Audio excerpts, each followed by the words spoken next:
Names are important to our identity. We are given a name at birth that we use to identify ourselves to others for the rest of our lives. Since we use our name as part of our identity, it holds meaning for us. Have we ever taken time to think that God has a name? In this episode of the He So I Project, we are going to be considering God's name, what it tells us about Him and us. I want to say hello to everyone. Thank you for joining us. You are listening to the He So I Project, produced by Redeeming Identity. Before we get started, I want to encourage everyone to listen to the very end of the episode for a very special opportunity celebrating the first month of the He So I Project. This show is created for anyone that is sincerely searching for who God is and who they were created to be. I'm your host, author, and researcher, Dr. Eric Moyer, along with my co-host, pastor and teacher, Eric Miller. We need to make sure that those names are distinct in this, especially for this one. So, Eric, just to start us off, have you ever wanted to change your name? Or have you ever, I know that you have kids, have you ever had a situation where one of them ever wanted to change their name? I love the question because it was more than a little difficult to name our third child. Holly and I, my wife Holly and I, we had agreed upon the names for our first two children, Paul and Hannah, very easily. And then when it came to our third, we didn't know exactly how we or who we wanted to name him after. And I lobbied hard as a kilt-wearing Scot for the name William Wallace. I wanted to give him a strong name after a Scottish legend and hero. Holly did not like that idea, thought that it would not go well. So the interesting thing is he ended up being named William Joseph, which is a great name. That's how we know him, by Will or William. But eventually I told him, I said, hey, buddy, if we were going to name you William Wallace, and without creating too much angst in the family, I said, your mom kind of vetoed that name. So just let you know, if you're ever interested in William Wallace, we might be able to get that name changed. You would have to initiate that, though. And it's just funny the look he gets on his face, because I could have been named William Wallace. So I have not necessarily wanted to change my name, but William has at least entertained the idea of changing his name. Yeah, that is hysterical. So, how would Holly feel if he changed his name after you told him that she vetoed? Well, thankfully, I don't actually think he's going to do it. Okay, because he's been William Joseph all his life, and that's how people know him. So it would be interesting to see. I'll keep you updated if it happens. Okay, so. All right, there you go. I love thinking about names. I mean, you know the story, and it's actually in the book that's coming out about me wanting to change my name whenever I was a little kid for a few days to Samuel. And I wanted everyone that I knew to call me Samuel for a few days because I really liked the character Samuel in the Bible. I mean, our names are important to us because they are attached to us. We watched a movie with my wife this past weekend, and one of the questions really stood out to me whenever we were going through it. And it was, this older man was mentoring this younger gentleman. And one of the questions he told him to think about was, what do you want people to think about when they hear your name? It's that idea of reputation, of identity. It's whenever people hear Eric Miller, what do you want people to think about?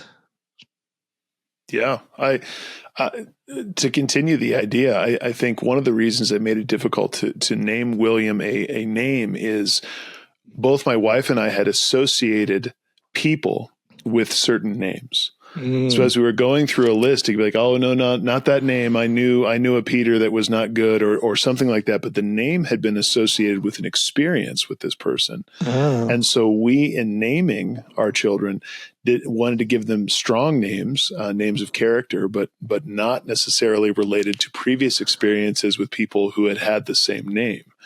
And so, to your point, names, there's a reputation involved, there's a personality, there's an identity involved that, and these are people from, in some cases from when Holly and I were growing up, and yet it made such an impression that name was off the table because they're of a negative experience.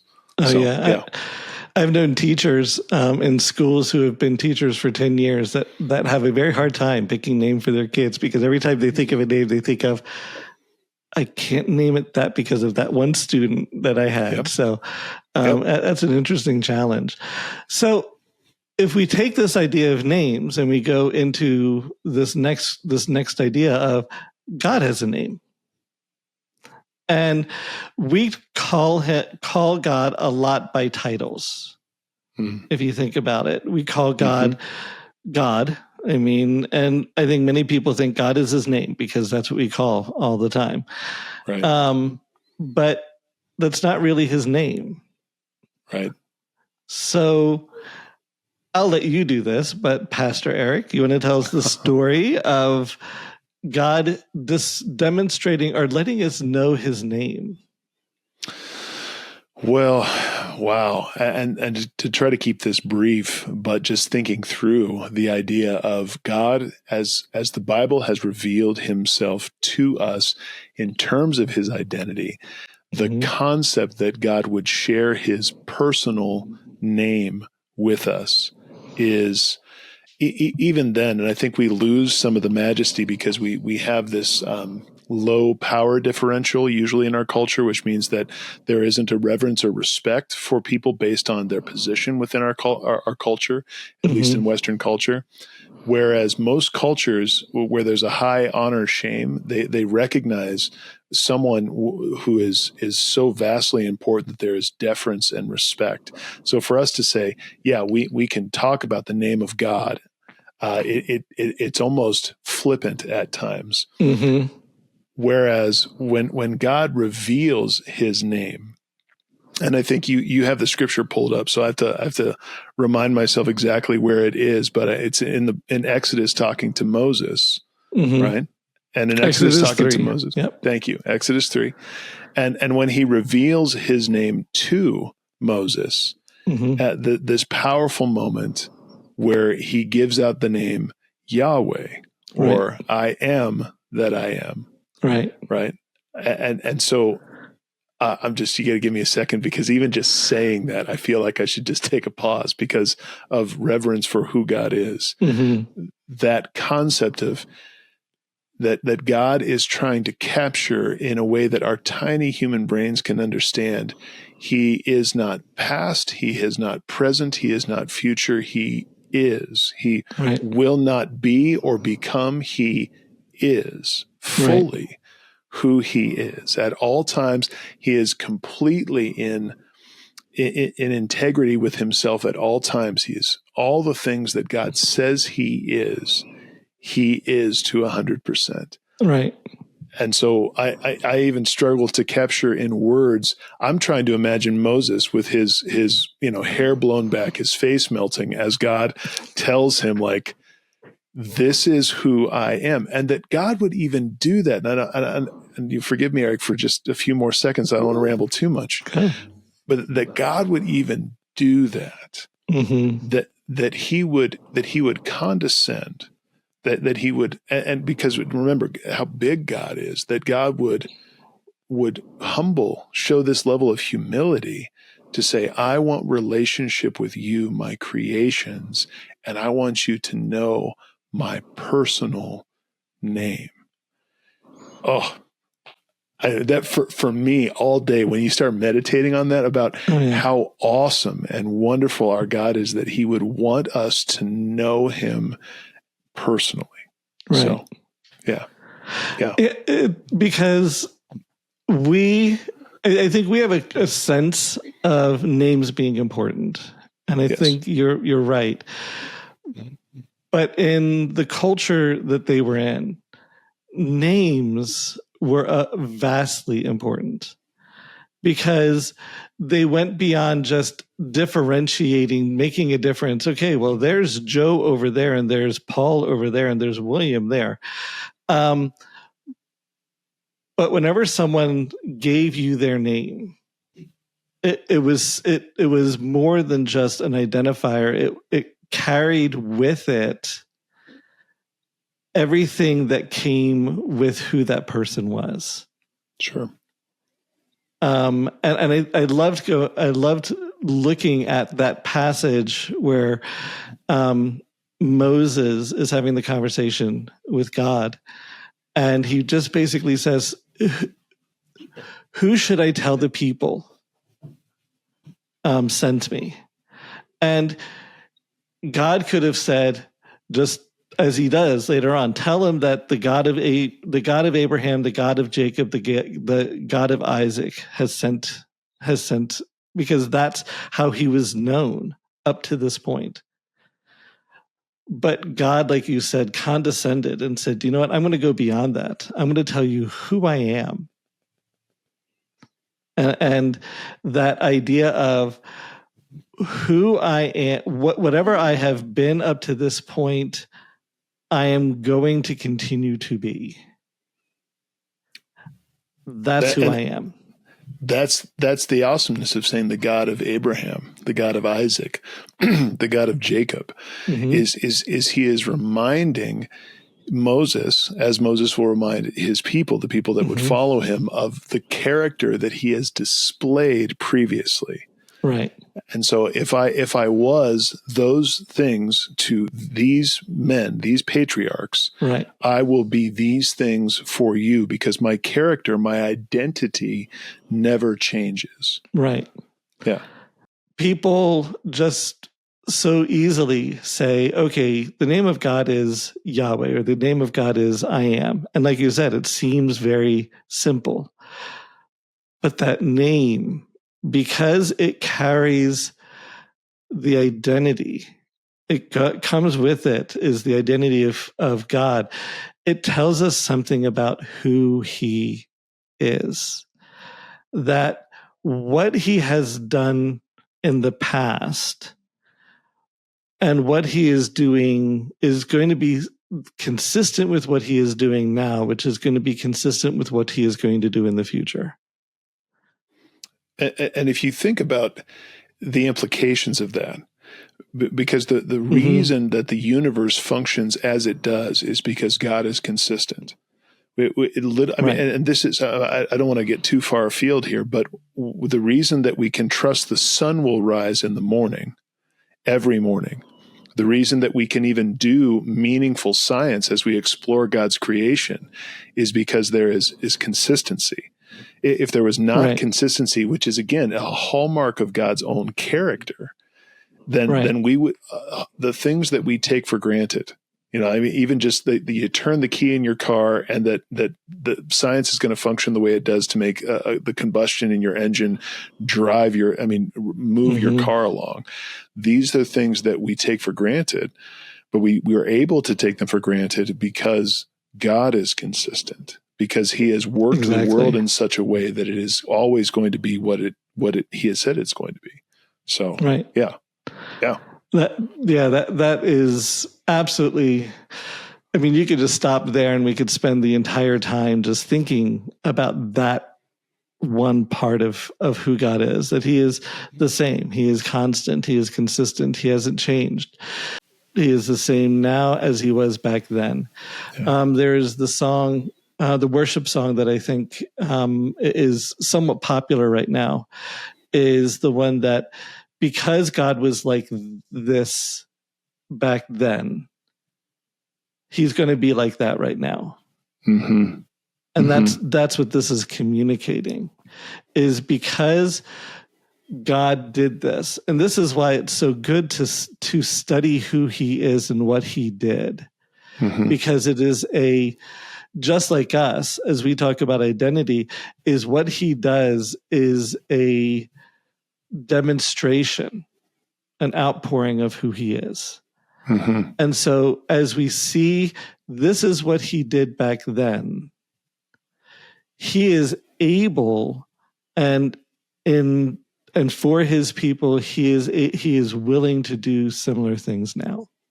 And I think it's even more important when we juxtapose that to other different other faith traditions' understanding of God. I mean, even if we go to the Greek gods or the Roman gods, Right. they're capricious. They throw tantrums. They are not consistent.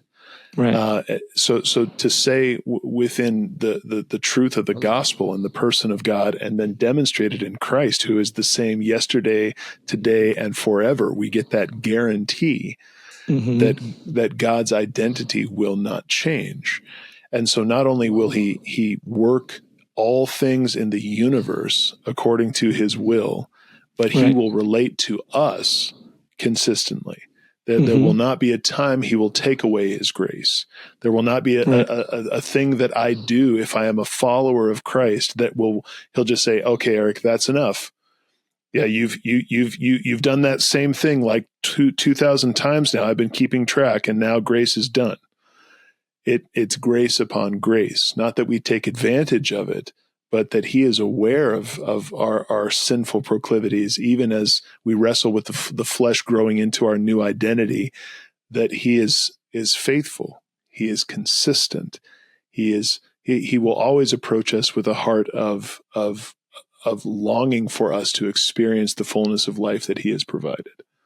I always need to remember that God takes his name seriously, because his name, and he recognizes that his name is a representative of who he is. And I think this is why, as you know, it's like you started it. It's such a great idea. It's like we're talking about God's name, and we don't want to treat it as it's a small thing, but it is something very serious and very important, because it is talking about who he is. But I think that idea of taking it not so seriously goes back to how we even treat the commandment about his name. The third commandment, everyone knows the third commandment is, thou shalt not take the name of the Lord your God in vain. And the way that we have changed that, and the meaning of that, is that if we say his name in a way that is something not inappropriate, but in an inappropriate situation. It's like you always make the somewhat joke of someone hits their thumb with a hammer and they say the name of Jesus. And you're going, okay, that's taking the name of the Lord your God in vain. Yes. But it has a much deeper meaning to that. If you really understand, like you and I've just been chatting, is that the name of God is not just the word, but the identity that goes behind it. And I don't want to steal your thunder here, because I love where you're going, so you can just tell me to stop. But what you're talking about is just what Jesus does in the Sermon on the Mount, which we're studying at our church currently, is that he wants us to have the proper perspective on the commandments that God has given. And so many times humans will reduce those commandments to manageable terms that allow them to be legalistically faultless, as Paul speaks of himself. When it comes to obeying the law, he says in Philippians, I was faultless, flawless. And so Jesus says, no, it's not just about not wanting to murder, not murdering someone. It's about not harboring hatred in your heart. It's not just about committing adultery. It's not lusting in your heart. And the same one, and again, you stop me if you want to go with it, because all right. If we as image bearers of God, and we all bear God's image, it has been twisted and distorted and corrupted by sin. But when we trust in Christ and we give our lives to him, we surrender our lives to Christ, and that regeneration happens, that restoration. When we have been redeemed by faith, then we bear the name of Christ. Mm-hmm.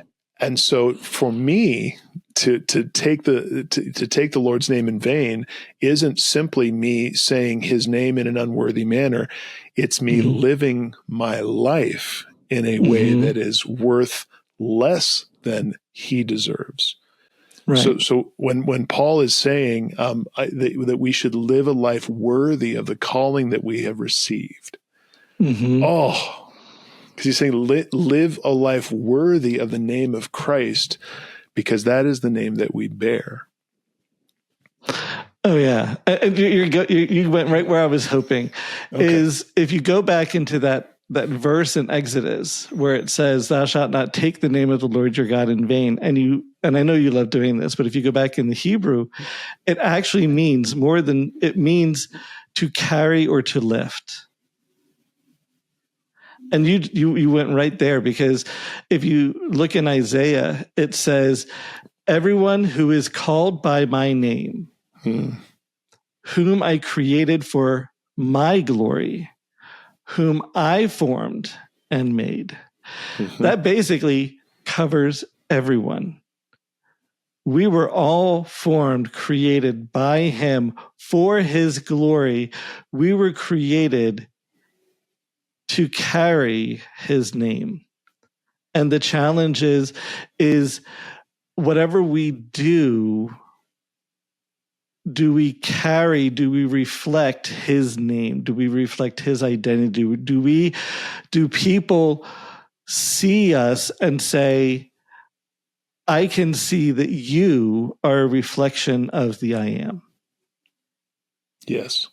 And it never says thou shalt, don't say the name. It says don't take the name. Don't carry the name. Don't carry the identity of God in a flippant manner. That changes that understanding to a place of seriousness. Just really quickly, I want to say that if you look into 2 Corinthians 5, which is what we're going to be studying on Wednesday, like 2 days from tomorrow, he talks about this idea that we live as Christ's ambassadors. And so when you're talking about reflecting a name and reflecting an attitude, that idea of being an ambassador, if you can imagine, if you're an ambassador for a king in a foreign country, you are representing that king as his ambassador. And so people are supposed to be able to look at you and say, this is what life is like in that kingdom. That this person represents the values, all the things that are indicative of the kingdom. And so when Paul uses that analogy, and what does he say? He's like, as ambassadors of Christ, his point is that we not only represent him well, but that we should carry his message well. And so that, exactly, as we carry his name, as we show what kingdom citizens look like, that, and again, I would say this very quickly, that the more our identities are transformed and being transformed, I love the idea that as we are living our lives in public, as people see our lives and are like, wow, you are not the person you used to be, that even in that we are reflecting the kingdom as ambassadors. We're reflecting God's work in our lives, which makes much of him as we're being transformed. So it's not about even being perfect. It's about yielding ourselves to him in such a way that he is reflected in us. And what that does is it gets us to an important part of this whole He So I series and this He So I project is we want to look at the identity of God, not just for information, not just so we can collect a list of names or attributes or identities of God and say, okay, I've checked off that I've studied all of these different ones and I can really discuss what those names mean or those attributes mean about who God is. But that there is a part that God is calling us to transform, to change because of that. As we are learning who he is, that is showing to us who, in a way, who he has created us to become. Absolutely. The danger of being well versed in the Bible but unaffected by it is what doesn't soften the heart to God usually hardens the heart to God. And as one Puritan said, the same sun that hardens the clay melts the ice. So the same word of God, which is going forward. It's that exact idea, is we need to constantly be reminded that this is not about information. And you do such a great job with this in your sermons, is that this is about transformation. This is all about our identity. This is transforming us by transforming our principles, our truth about who God is. But not only just the truth about who God is, because that can be very informational, but it changes our perspective so that we can see the world in a different way and see people in a different way, because this is who God is. And this is how he sees people. So our perspectives need to come in line with his perspectives. And it changes our purposes, and it changes our priorities. It changes who we are from the inside, so that then, like you said, as people see that we are living differently. And even if they can't identify that we are living, or we are reflecting this attribute of God, which I hope they could, but they see a difference. And that difference comes back to where we are living in a different way. I think when Jesus is talking, and I think it's in John, when he's talking to the Jews who did believe him, or at least made profession of faith in him, he's got this crowd of people, and he says, if you hold on to the truth, if you hold on to my teachings, then you are really my disciples. And he starts there, and then he says the verse that we all know, and then you will know the truth, and the truth will set you free. And so he starts with this idea, like it's not just knowing the teachings, it is holding on, it's depending on them, it's applying them. And that's where I think, I love the way you explain it. It's principles. So that the bedrock here so often is when God reveals his truth to us. It is something that we have to say, God says this is true of him, this is true of me, and then I have to engage with the truth if I want it to have its intended impact, which is to set me free. And the idea of freedom is to live in harmony with the truth. Right. And so Jesus gives us that ability in letting us know, like, we have the ability to live into the truth, to live into our new identities if we respond to it. Thank you for joining this first part of our conversation about God being the I Am. The first part of our conversation was really focused on who God is, the great I Am. You don't want to miss the second part, where we talk about what that means for who we were meant to be. As we've just finished talking about in this session, it's not enough to gain information about God. It is his desire for us to transform, so we are becoming who he created us to be, so we can live the life that he designed for us. Now, if this episode was really encouraging, challenging, or helpful in some way, take a moment and like and or subscribe to the podcast so that you can be notified when new episodes drop.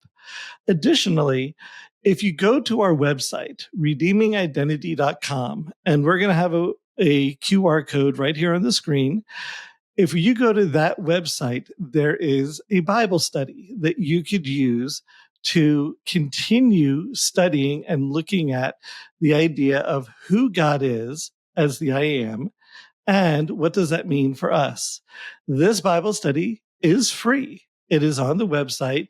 The only thing we ask is if you could just give us your email so that we can know that that you're joining us in this study. But follow the QR code. It's a free Bible study focused on this lesson of God being the I Am. Finally, we have something special. To celebrate this first month of the He So I project, we're going to hold a giveaway. Yes, we are going to give some really cool stuff away. You can win several items from our upcoming He So I merchandise set. There's the QR code that you see right here. That's going to take you to a page where you can sign up for the giveaway. Now, you may be asking, what are they going to give away? Well, let me give you some thoughts, some ideas about what we're going to give away. One of the things we're going to give away is we're going to give away this really cool He So I journal so that you can take notes during the podcast and also during the Bible studies that you are going to download from the Redeeming Identity website. That is going to encourage you. We also are going to be giving away this really great cotton tote that has the He So I cover art, as well as a reminder that He is so that we can be, and some art that is uniquely designed for the He So I project. The third thing that we are going to be giving away is this really awesome coffee mug. This coffee mug has the He So I logo on one side and the Redeeming Identity logo on the other side. And then finally, the last thing that we're going to be adding to this giveaway to make it really great is a t-shirt that was uniquely made, designed for the He So I project and specifically for this lesson where He is the I Am. And we're going to show that in a future, in the part 2 so that you can see what that looks like. But if you follow the QR code that is on the screen, that will take you to the website where you can sign up for this giveaway. You can also get extra entries to this giveaway by listening to the part 2 of the podcast, by going and visiting the website, and also by helping us out by letting other people know about the He So I project and Redeeming Identity. Thank you very much for joining us for this episode of the He So I project. Please go on and listen to the part 2 of this conversation, which is really, you do not want to miss it. And we look forward to meeting you again as we continue this conversation and we discover who He is so we can be.